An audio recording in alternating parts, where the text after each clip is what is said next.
నా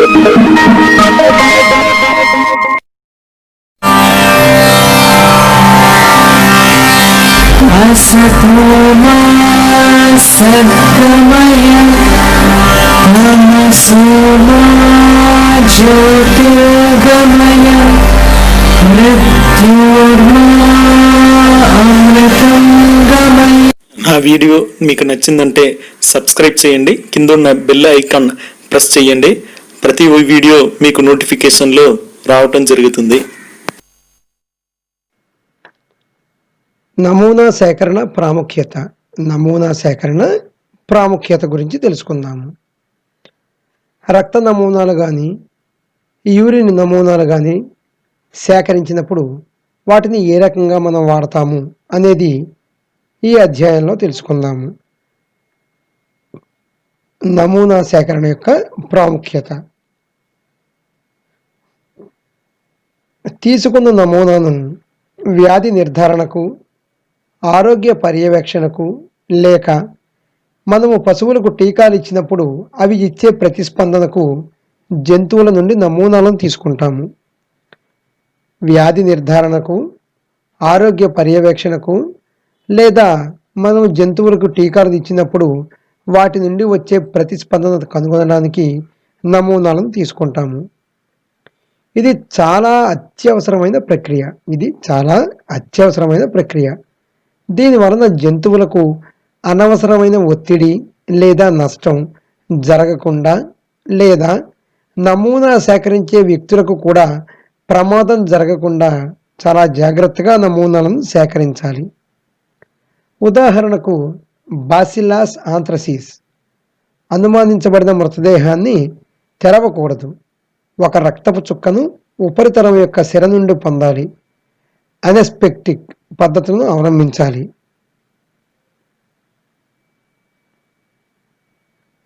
ఈ రకంగా మనం నమూనాలను చాలా జాగ్రత్తగా సేకరించవలసి వస్తుంది.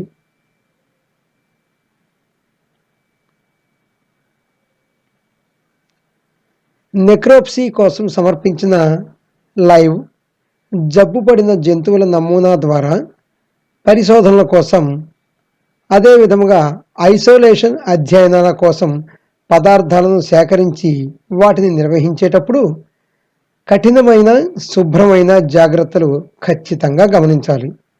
తర్వాత నమూనాను చాలా వేగంగా ప్యాక్ చేసి ల్యాబ్నకు పంపాలి. ప్యాకింగ్ నిబంధనలను కూడా పాటించాలి. అనగా వ్యాధి యొక్క చరిత్ర, అవసరమైన పరీక్షలను వ్రాతపూర్వకంగా రిపోర్ట్లో ఉండాలి. ఈ రకంగా సీల్ వేసి ప్యాకింగ్ను చాలా జాగ్రత్తగా ల్యాబ్లకు పంపవలసి ఉంటుంది. చిత్రాన్ని గమనించండి. నమూనాల సేకరణకు అవసరమైన సామగ్రిని ఇప్పుడు పరిశీలిద్దాం.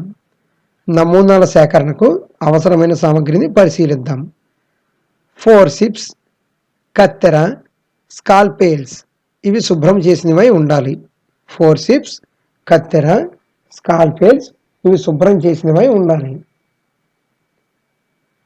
స్వాబ్స్ రవాణా మాధ్యమాన్ని కలిగి ఉన్న వైల్స్ను ఉండాలి.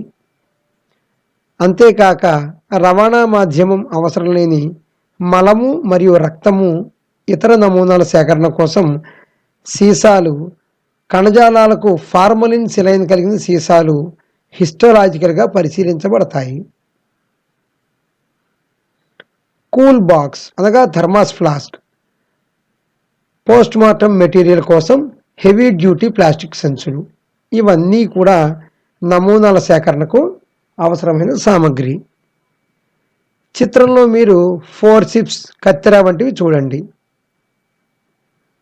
ఇవే కాక పైన చెప్పినట్లుగా cool box thermos flask, post mortem material కోసం ప్లాస్టిక్ సంచులు కూడా కావలసి వస్తాయి. వీటన్నిటినీ నమూనాల సేకరణ కోసం అవసరమైన సామగ్రిగా మనం చెబుతాము. రక్తం యొక్క నమూనాలను ఏ రకంగా తీసుకుంటామో గమనించండి. ఈ రక్త నమూనాలను హెమటాలజీ లేదా కల్చర్ లేదా బ్యాక్టీరియా లేదా వైరస్ లేదా ప్రోటోజోవా యొక్క ప్రత్యక్ష పరీక్షల కోసం తీసుకుంటారు. రక్తానికి హెపారిన్ వంటి యాంటీకోయాగ్యులెంట్లను కలుపుతారు. ఎందువలన? రక్తం గడ్డ కట్టకుండా ఉండడం కోసం. రక్త నమూనాలను సాధారణంగా ఇంట్రావీనస్ పద్ధతి ద్వారా తీసుకుంటారు. చిత్రంలో గమనించండి, పశువు యొక్క ఇంట్రావీనస్ పద్ధతి ద్వారా రక్త నమూనాలను సేకరిస్తున్నారు. పశువులలో జుగులార్ సిర లేక చెవి సిర నుంచి తీసుకుంటారు రక్తాన్ని. అదే రకంగా కోళ్ళు పక్షులలో అయితే రెక్క సిర, బ్రాకియల్ సిర అని అంటారు. గమనించండి, పశువులలో జుగులార్ సిర లేక చెవి సిర నుంచి తీసుకుంటారు. కోళ్ళు లేదా పక్షులలో అయితే రెక్క సిర అనగా బ్రాకియల్ సిర నుంచి తీసుకుంటారు. రక్తాన్ని సిరంజి మరియు సూది ద్వారా లేక సూది మరియు వ్యాక్యూమ్ ట్యూబ్ ద్వారా తీసుకుంటారు. రక్తాన్ని సిరంజి మరియు సూది లేదా సూది మరియు వ్యాక్యూమ్ ట్యూబ్ అని కూడా పిలుస్తారు. దీని ద్వారా తీసుకుంటారు. చిత్రాన్ని గమనించండి. సిర ప్రదేశంలో చర్మం మీద ఉన్న వెంట్రుకలను బ్లేడ్తో తొలగించాలి మరియు 70% ఈథైల్ ఆల్కహాల్తో చర్మాన్ని శుభ్రం చేసి పొడిగా ఉంచాలి. చిత్రాన్ని మీరు గమనిస్తే చర్మం మీద వెంట్రుకలను ఏ రకంగా తొలగిస్తున్నారో మీరు గమనించండి. ఆధునిక పద్ధతుల్లో బ్లేడ్ కాకుండా మెషిన్ ద్వారా ఈ వెంట్రుకలను తొలగిస్తున్నారు.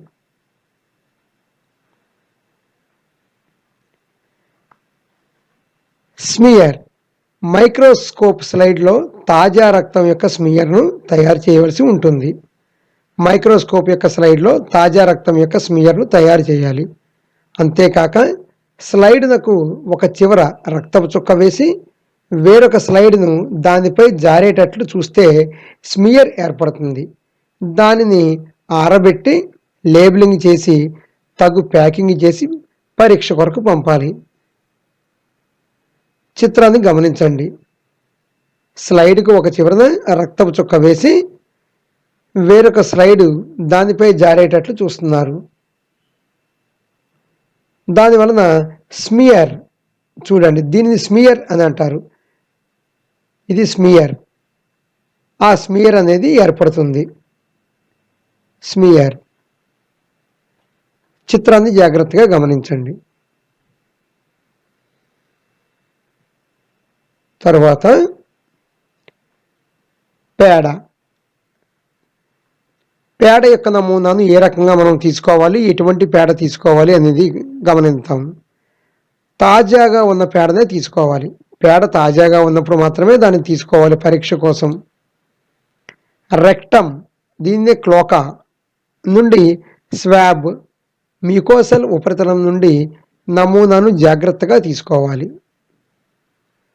కాటన్ స్వాబ్ పొడిగా కానీ రవాణా మాధ్యమం ద్వారా కానీ రవాణా చేస్తారు. చిత్రంలో మీరు గమనిస్తే పేడను ఏ రకంగా సేకరించారో చూడండి. అంతేకాక ఇది పేడను ఎత్తివేయి ఒక మిషన్. దీన్ని జాగ్రత్తగా గమనించండి.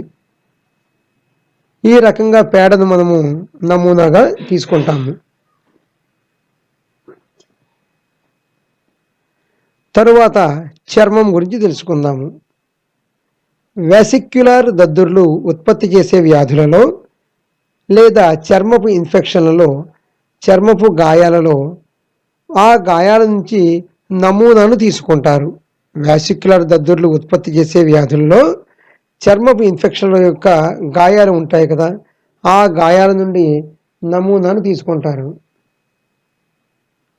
వీటిని మీరు వెసిక్యులర్ దద్దుర్లుగా గమనించండి.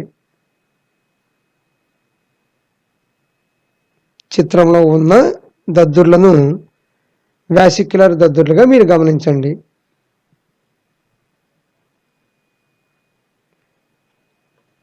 ఇక్కడ మీరు గమనిస్తే ఈ పుండు యొక్క స్క్రాపింగ్ని తీసుకుంటారు. అదే రకంగా వాసిక్యులర్ ద్రవాన్ని కూడా నమూనాగా తీసుకుంటారు. దానివలన ఆ గాయాన్ని అంచనా వేసి తదుపరి చికిత్స నిమిత్తము పరిశీలిస్తారు.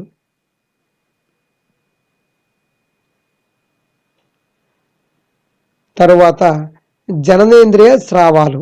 జననేంద్రియ స్రావాలు యోని స్రావాలు లేదా ప్రీఫ్యూషియల్ వాషింగ్ ద్వారా లేక తగిన పరీక్ష నాళికలోకి సేకరించి లేబుల్ వేసి ప్యాక్ చేసి ప్రయోగశాలకు పంపుతారు. ఈ యోని స్రావాలను ఈ రకంగా ప్రయోగశాలకు పంపుతారు. పాలును కూడా మనం నమూనాగా తీసుకుంటాము. శిరము యొక్క కొనను శుభ్రం చేసి దాని తర్వాతనే పాల నమూనాను తీసుకోవాలి. శిరము యొక్క కొనను శుభ్రం చేసి దానిని తర్వాత పాల నమూనాను తీసుకోవాలి. చిత్రంలో మీరు గమనిస్తే శిరము యొక్క కొనను శుభ్రం చేసిన తర్వాత పాల నమూనాను తీసుకోవడం గమనించండి. ఈ పాల నమూనాను 5% బోరిక్ యాసిడ్ లోషన్లో సేకరించి లేబుల్ వేసి ప్యాక్ చేసి ప్రయోగశాలకు పంపుతారు. గమనించండి, ఈ పాల నమూనాను సేకరించిన తర్వాత 5% బోరిక్ యాసిడ్ లోషన్లో సేకరించి లేబుల్ వేసి ప్యాక్ చేసిన తర్వాత ప్రయోగశాలకు పంపుతారు.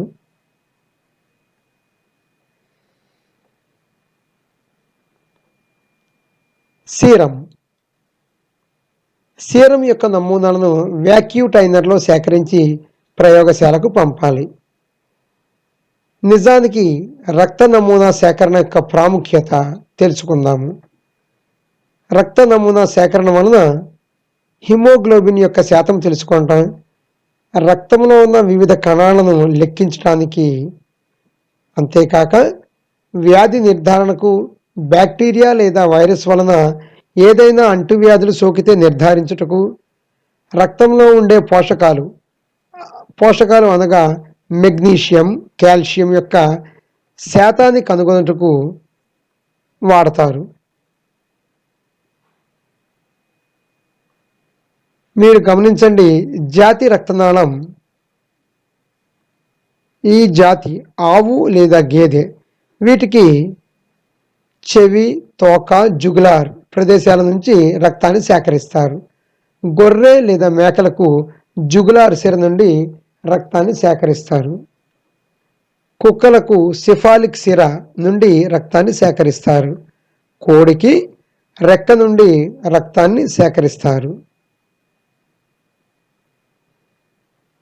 ఆవు లేదా గేదెకు నమూనా ఇక్కడ చూపించబడినది. చెవి, తోక, జుగులార్. ఇక్కడ వీరు పశు వైద్యాధికారి వారు చెవి నుండి రక్తాన్ని సేకరించడం మీరు చిత్రంలో గమనించండి. ఆవు లేదా గేదెకు చెవి నుండి కానీ, తోక నుండి కానీ, జుగులార్ సిర నుండి కానీ రక్తాన్ని సేకరిస్తారు. చిత్రంలో మీరు గమనిస్తే ఆవునకు చెవి నుండి రక్తపు నమూనాను సేకరించడం చూడండి.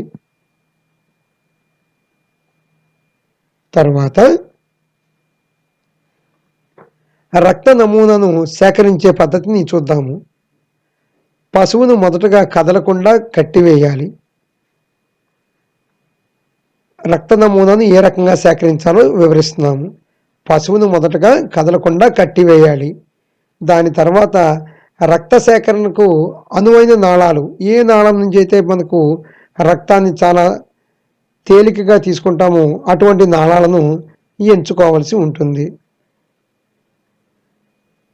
ఆ ప్రదేశంలో ఉన్న వెంట్రుకలను కత్తెర లేదా బ్లేడు సహాయంతో తీసివేసి తరువాత స్పిరిట్తో ఆ ప్రదేశాన్ని శుభ్రం చేయాలి. స్పిరిట్ వలన రక్తనాళం పైకి ఉబ్బుతుంది.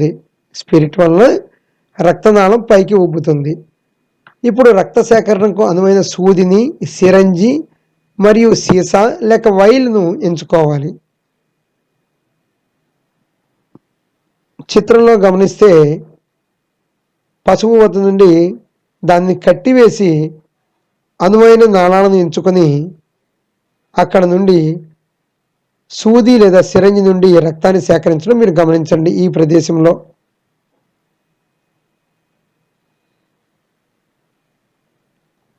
రక్తము సేకరించే ప్రదేశాన్ని 2 అంగుళాల పైన తాడుతో కానీ టార్నికిట్తో కానీ గట్టిగా బిగించాలి. దీనివలన రక్తనాళం బాగా పైకి ఉబ్బుతుంది. సూది గుచ్చినప్పుడు ఆ సూది అటు ఇటు జరగకుండా ఉంటుంది. ఇప్పుడు సూదిని రక్తనాళంలో గుచ్చి రక్తాన్ని తీయాలి. ఇప్పుడు సూదిని రక్తనాళంలో గుచ్చి రక్తాన్ని తీయాలి. సూదిని నేరుగా సిరలోకి చొప్పించితే రక్తం సిరంజి కొనలోకి ప్రవేశిస్తుంది. ఇప్పుడు మనం సిరంజి యొక్క ప్లంజర్ను వెనక్కి లాగాలి మరియు రక్తం ప్రవేశించడం జరుగుతుంది.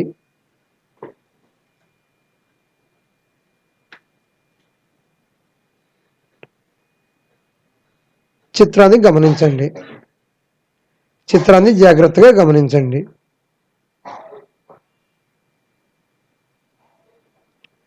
సూదిని తీసివేసే ముందు సిరపైన ఒత్తిడిని విడుదల చేయమని సహాయకునికి చెప్పాలి. సూదిని తీసివేసే ముందు సిరపైన ఒత్తిడిని విడుదల చేయమని సహాయకునికి చెప్పవలసి ఉంటుంది. లేదంటే రక్తస్రావం అయ్యే అవకాశం ఉంటుంది. సిరను పంక్చర్ సైట్ మీద 30 సెకండ్లు ఒత్తిపెట్టి ఉంచాలి. ఆ తర్వాత కాటన్ స్వాబ్ను ఉంచాలి.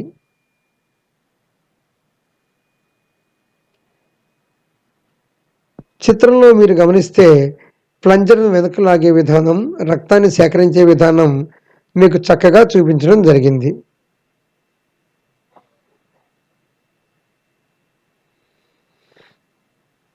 తర్వాత వ్యాక్యూటైనర్ యొక్క రబ్బర్ స్టాపర్లోనికి సూదిని పంపించాలి. మొదటగా ఈ ట్యూబ్ కోసం పై భాగాన్ని తొలగించవలసిన అవసరం లేదు.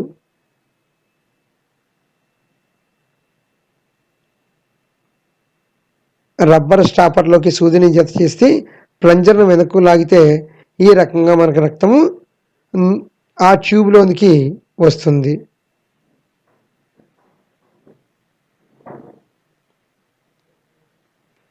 ఇరవై నిమిషముల తర్వాత వెల్ ట్రాప్ మరియు దూదిని తొలగించాలి. రక్తస్రావం జరగకుండా చూసుకోవడం చాలా ముఖ్యము. రక్తంలో ఉండే కణాల యొక్క సంఖ్య మరియు హిమోగ్లోబిన్ శాతాన్ని కనుగొనడానికి యాంటీకోయాగ్యులెంట్లను అనగా సిట్రేట్, ఆక్సలేట్, పారిన్ ఈడిటిఏ అనగా ఇథిలీన్ టెరాఎసిటిక్ యాసిడ్లను వాడాలి. రక్తంలో ఉండే కణాల సంఖ్య మరియు హిమోగ్లోబిన్ శాతాన్ని కనుగొనుటకు యాంటీకోయాగ్యులెంట్లను వాడవలసి ఉంటుంది. సీరం సేకరణ. సీరంని ఏ రకంగా సేకరిస్తారో ఇప్పుడు చూద్దాము. మొత్తం రక్తాన్ని సేకరించిన తర్వాత 15 నుండి 30 నిమిషంలో ఆ రక్తం గడ్డ కడుతుంది. గడ్డను తీసివేసిన తర్వాత ఆ మిగిలి ఉన్న ద్రావకాన్ని సూపర్నెంట్ని సీరం అని అంటారు. ఈ చిత్రంలో మీరు గమనిస్తే రక్తంలో ఉండే కణాల సంఖ్యకు హిమోగ్లోబిన్ శాతానికి కనుగొనే యాంటీకోయాగ్యులెంట్లను మీరు గమనించవచ్చు. దీనిలో ముఖ్యంగా ఈడిటిఏ ఇథిలీన్ టెట్రాఎసిటిక్ యాసిడ్ హెమటాలజీ కోసము దీన్ని వాడతారు. ఇదే విధంగా మిగతావి కూడాను హెమాప్రిన్, ఏసీఓ వీటన్నింటినీ గమనించండి చిత్రంలో.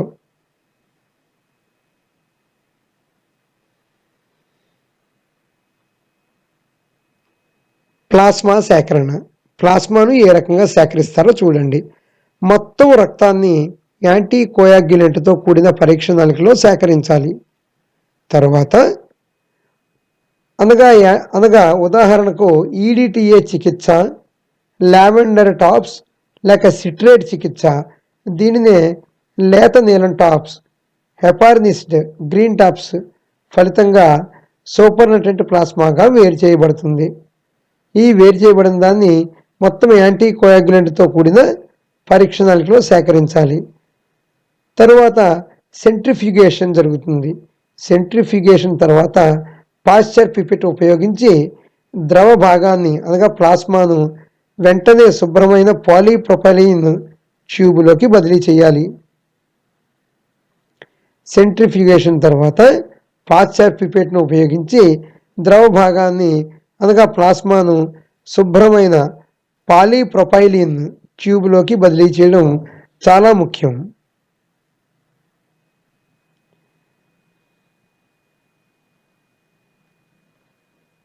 తరువాత పేడ నమూనా సేకరణ చేయు విధానం గురించి చూద్దాము. పేడ నమూనా సేకరణ చేయు విధానము.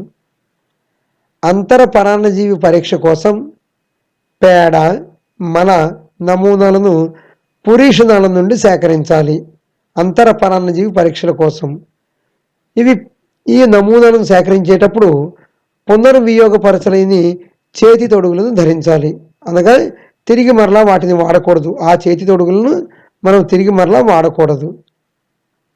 చిన్న జంతువుల కంటే పెద్ద జంతువుల యొక్క పేడ సేకరణ చాలా సులభంగా సాధించవచ్చును. చిత్రంలో గమనిస్తే పశు వైద్యాధికారి వారు చేతి తొడుగులను వేసుకొని దాని యొక్క పురీషనాళం నుండి పేడ, మల పదార్థములను సేకరించడం చూడండి.